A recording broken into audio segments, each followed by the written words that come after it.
Seremban. Alamak, itu seram betul, bukan seram main-main. Betul ke ni? Saya pernah duduk kat Hospital Seremban lah, Cik Norma. Ya? Alamak, okeylah, tak apalah, Cik Norma kerjalah, ceritalah. Saya pernah mengalaminya. Masa tu saya awal 2003 lah. Masa tu sedang sarap mengandung. Oh, you sedang mengandung? You sedang mengandung? Kemudian kerja malam. Lepas tu kemasukan pesakit pada jam 2 pagi. Bekerja di ward apa? Masa tu memang mengantuk sangat lah. Saya memang terlelap dekat kaunter. Kemudian ada satu orang lah ketuk meja saya. Dia cakap, "Oi, bangun."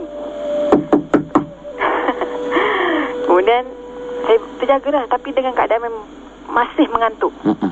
Saya pandang kat dia, kenapa? Ada kemasukan pesakit, dia cakap. Lepas tu saya tengok. Dia kata, kes apa ni? Jatuh.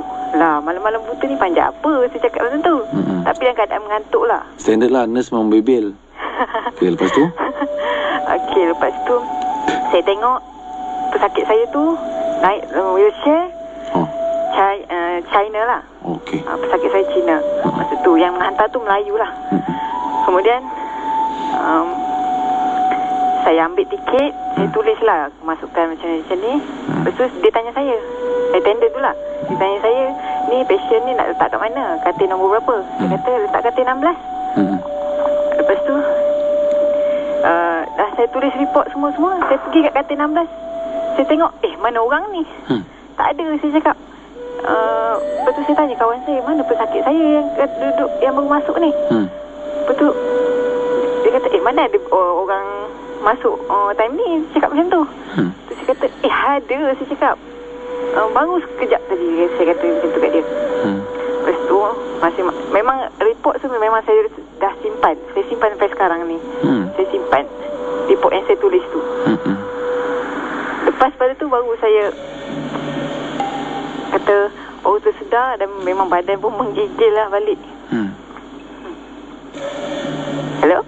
Saya dengar. Ya. Jadi? Dan di tempat yang sama juga, pada hari lain lah, satu pesakit saya juga di katil nombor 16 memang sihat walafiat. Lepas tu kami ada terima panggilan daripada ketua kami lah, mengatakan ada bas accident dekat plus lah kan, highway.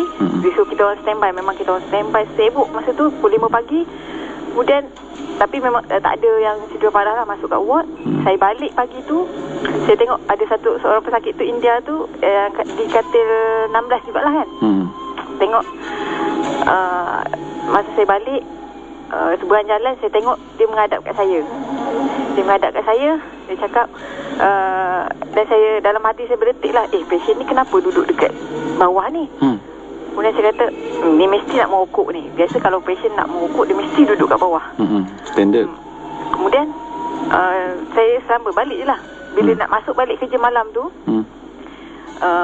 malam yang last, kawan saya tanya saya, Norma, kau ingat tak pesakit yang katil 16 nama sekian-sekian? Kenapa? Patient tu dah meninggal tau. Saya cakap, dah keras masa dia orang tengah sibuk buat bed making lah kan.